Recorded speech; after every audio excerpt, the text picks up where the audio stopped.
जीवन में सीखने के लिए बहुत जरूरी चीज है ये सीखना कि मुझे रिजेक्ट किया जा सकता है। रिजेक्शन को सीखना बहुत जरूरी है। मैं तो कहता हूं बच्चों से भी जो मेरे आसपास हैं कि एक बार रिजेक्शन मिलना बहुत जरूरी है भाई। तुम किसी भी लट्टू बने बने घूमो, उसको बोलो और वो कहे कि I am not interested in you, ये झेलना बहुत जरूरी है। इससे आदमी के पैर जमीन पे रहते हैं। लेकिन इस वजह से रिजेक्ट मत करना दूसरों को कि मैं तो सिखा रही हूं, मैं तो सिखा रहा हूं, ऐसे नहीं है। वो तो अपना फैसला अपने हिसाब से करना चाहिए। लेकिन रिजेक्शन का दर्द, और उस दर्द को अब जैसे किसी ने रिजेक्ट किया, आपके पास तीन तरीके हैं।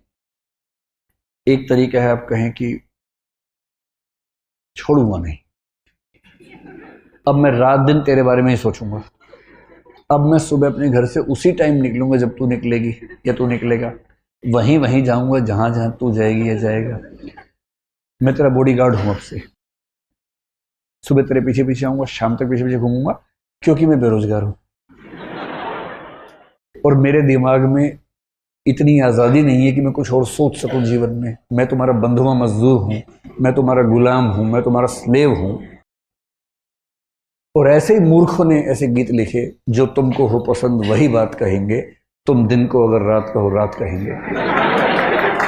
अजीब बात है भाई, तुम दिन को रात कहो मैं भी रात, मैं गधा हूं कि मैं रात कहूंगा दिन को यार। वही साहिर वाली बात, ले दे के अपने पास एक नजर ही तो है, क्यों देखे जिंदगी को किसी की नजर से, हम अपनी नजर से देखेंगे, क्यों किसी के पीछे पागल होंगे। भाई आपको कोई अच्छा लगा, आपने कहा, उसने मना कर दिया, बात खत्म हो गई। पूरी ग्रेशियसनेस के साथ, पूरी डिग्निटी के साथ रिजेक्शन को एक्सेप्ट कीजिए कि चलिए ठीक है, आपने मुझे मना कर दिया, आई एम सॉरी, आज के बाद मैं कभी आपको परेशान नहीं करूंगा। हाँ, याद रहेगा, और जीवन में कभी मिलेंगे तो मित्र की तरह मिलेंगे, दोस्त की तरह मिलेंगे। ये कह के ईमानदारी से हट जाइए, इसमें क्या दिक्कत है। दूसरा तरीका यह है कि जैसे एक फिल्मी गीत में कहा गया, तुम मुझको न चाहो तो कोई बात नहीं, किसी और को चाहोगी तो मुश्किल होगी। अरे यार, तुम ठेकेदार हो क्या? तुम मुझे नहीं चाह रही, कोई बात नहीं, जिंदगी भर कुंवारे बन के रहो, कुंवारन बन के रहो तो ठीक है।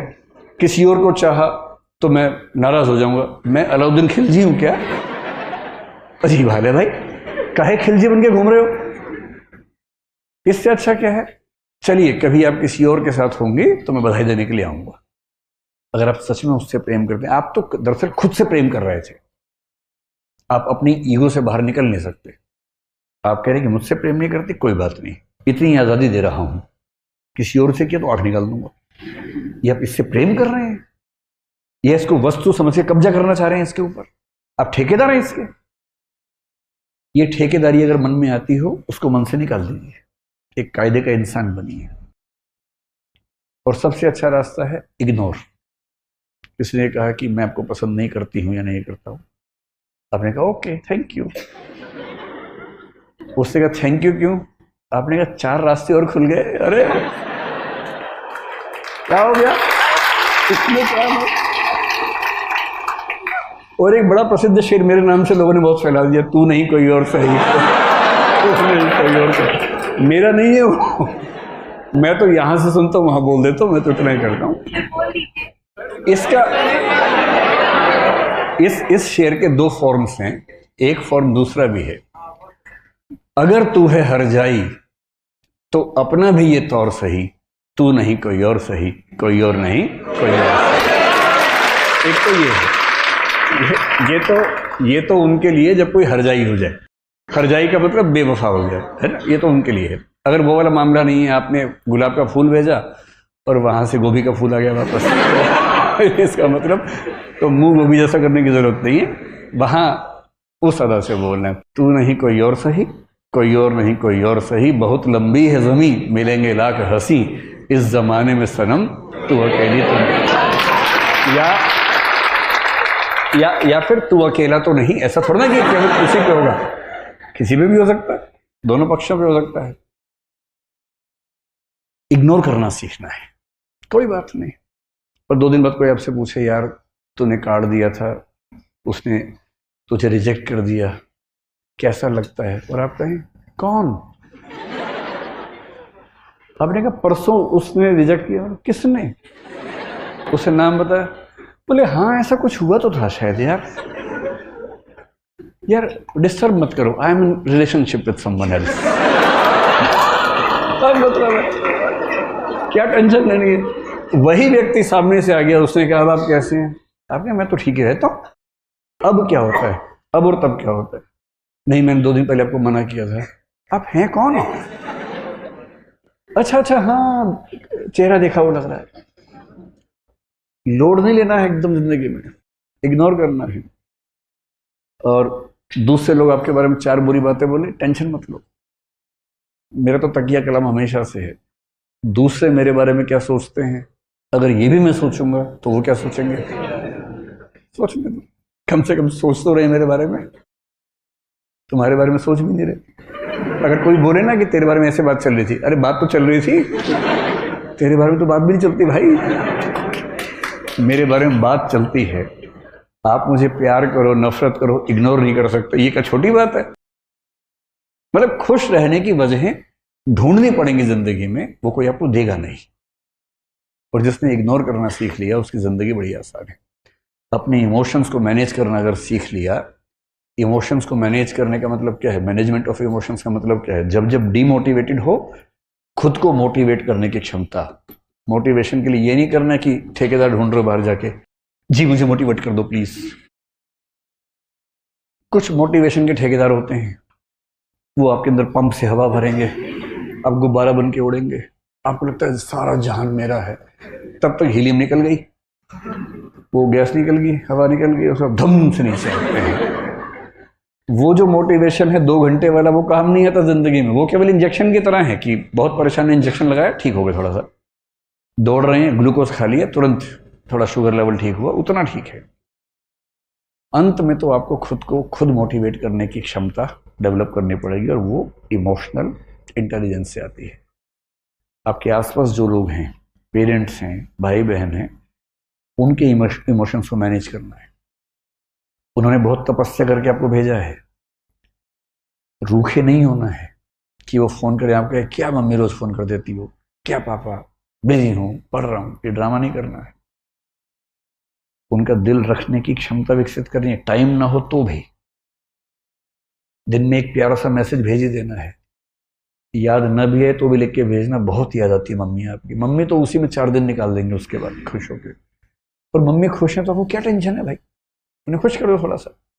भाई बहन है, हफ्ते में और बात कर लीजिए, कह दीजिए कि यार यहाँ बहुत लोग हैं पर जो मजा तेरे साथ आता था ना यार वो नहीं आता। ये सब बातें बहुत जरूरी है जीवन में, ताकि आपके जो संबंध हैं, इमोशंस हैं, वो ठीक रहें, वो भी आपके प्रति अच्छा महसूस करें, और आप भी एक अच्छी फीलिंग रहे कि आप कनेक्टेड हैं। एक संसार आपके पास है जो आपकी चिंता करता है। और यदि आप इन सब चीज़ों को मैनेज कर पाएंगे, देखिए नरेंद्र मोदी हों, अरविंद केजरीवाल हों, या जो भी सफल लोग हैं, या महात्मा गांधी हो मान लीजिए, अगर कोई मुझसे पूछे कि ये लोग सफल क्यों हुए इतना ज़्यादा, ईमानदारी से बताइए। महात्मा गांधी, नरेंद्र मोदी, अरविंद केजरीवाल और प्रसिद्ध नेता ममता बनर्जी मान लीजिए, अगर इन सबको हम कैट के टेस्ट में बिठाएं, मैनेजमेंट का जो होता है ना, कैट सुना होगा आपने, क्या गारंटी है कि इनका स्कोर बहुत ऊंचा आएगा? शायद ना आए। अरविंद केजरीवाल क्योंकि इंजीनियर हैं, शायद थोड़ा सा ऊंचा आ जाए क्योंकि उनकी बैकग्राउंड वो है। लेकिन बहुत सारे नेता हैं जो वैसा नहीं लेके आएंगे। महेंद्र सिंह धोनी का शायद नहीं आएगा, मेसी का नहीं आएगा, शायद लायनल मेसी का नहीं आएगा। पर ये लोग सफल तो है ना बहुत ज्यादा। इन व्यक्तियों की सफलता का सबसे बड़ा कारण मुख्य रूप से महात्मा गांधी हैं, मोदी जी हैं, केजरीवाल जी हैं, ये सब जो हैं, उनके अंदर ये क्षमता बहुत ज्यादा है कि वो समाज के इमोशंस को समझना, उसको अपने हिसाब से रेगुलेट कर पाना, इस क्षमता से भरे हुए लोग हैं। उन्हें पता है कि मंच पर क्या बोलने से पूरी भीड़ उनके पक्ष में खड़ी हो जाएगी। क्या पहनूं, किसी इलाके में जाके वैसी वेशभूषा पहन लेना, ये ऐसे नहीं होता है। ये महसूस करवाना कि हम और आप एक ही हैं। मतलब डोनाल्ड ट्रंप भारत में आके नमस्ते सबको बोल रहे थे। क्यों बोल रहे थे नमस्ते? विवेकानंद का नाम उनसे नहीं बोला गया, लेकिन कोशिश की, भरपूर कोशिश की बोलने की। क्यों कर रहे थे सब? ताकि यहाँ के लोगों को लगे कि ये आदमी हमसे जुड़ा हुआ है, ये कनेक्ट है। क्यों व्हाइट हाउस में दिवाली मना रहे हैं आजकल? ताकि वो कनेक्ट महसूस हो। और अब डीएम बनने के बाद और ये लोग पीएम सीएम बनने के बाद एक आदमी 140 करोड़ से कैसे कनेक्ट करेगा? तो प्रतीक गढ़ने पड़ते हैं, सिंबल्स गढ़ने पड़ते हैं, और उन सिंबल्स के माध्यम से उस सबके साथ कनेक्शन जोड़ता है। महात्मा गांधी को क्या जरूरत थी ये कहने की कि मैं शरीर के ऊपरी हिस्से पर वस्त्र नहीं पहनूंगा? आपने उनकी जितनी तस्वीरें देखी होंगी केवल धोती में देखा होगा। क्यों? क्योंकि जिस देश में लगभग सब लोग गरीब हों, उस देश की जनता को ये कैसे समझाए एक ऐसा लड़का जो इंग्लैंड से वकालत पढ़ के आया हो, वो कैसे समझाए कि मैं आप में से एक हूं? और उसने कहा कि मैं कपड़े उतने ही पहनूंगा जितने इस देश का आम आदमी पहन सकता है। ये इमोशनल इंटेलिजेंस का चरम उदाहरण है। नमक का सत्याग्रह क्यों किया? मिर्च का क्यों नहीं किया? खरबूजे का क्यों नहीं किया? या केसर का क्यों नहीं किया? क्योंकि नमक वो चीज है जो हर इंसान को चाहिए, सबसे बेसिक नीड है, और जो नमक पे बात कर सकता है उससे हर व्यक्ति कनेक्ट करेगा। और जो कहे कि मैं ब्रोकली आंदोलन करूंगा, ब्रोकली मूवमेंट करूंगा, उससे कुछ अमीर रईस लोग, सुपर मध्य वर्ग के लोग शायद कनेक्ट कर पाए, बाकी सोचेंगे ये होता क्या है भाई। मैलांचल उपन्यास में जब स्वाधीनता आंदोलन पढ़ते हैं बहुत मजेदार सीन चलता है। तो वहां चल रहा है गांधी जी जिंदाबाद, और गांव के लोग समझ नहीं पा रहे जिंदाबाद क्या होता है। एक बोल रहे जिंदा बाघ है, बाघ, जिंदा बाघ, नेहरू जी जिंदा बाघ हैं, गांधी जी जिंदा बाघ हैं, जिंदा बाघ हैं। अब आपके मुहावरे गांव में कैसे पहुंच रहे हैं? आप जिंदाबाद कर रहे हैं, वहां जिंदाबाद समझ रहे हैं। आजादी मिल गई, लोग कह रहे हैं स्वराज मिल गया, स्वराज का फल मिल गया, आजादी का फल मिल गया। अब गांव के लोग क्या बोल रहे हैं? ये कब काटेंगे फल? मीठा होता है। तो एक महान नेता वो है जो उस भाषा में बात कर सके जो एकदम आम आदमी समझता हो, उसके मुद्दे समझता हो। और आप जब डीएम बनेंगे, अगर चाहते हैं कि डीएम के तौर पे लोग आपको याद रखें, 100 साल बाद भी कहानियां चलें कि बेटा आज से 100 साल पहले एक डीएम साहिब आई थी, यहाँ डीएम साहब आए थे, ये नाम था उनका। तो उसके लिए जरूरी है कि आप इन चीजों पर गौर करें और अपने इमोशंस को भी विशेष रूप से किसी के दबाव में ना आए बिना मैनेज करें। मुझसे कोई पूछे कि सबसे महत्वपूर्ण क्या है, तो मैं एक शब्द का इस्तेमाल करता हूं जिसका नाम है PQ।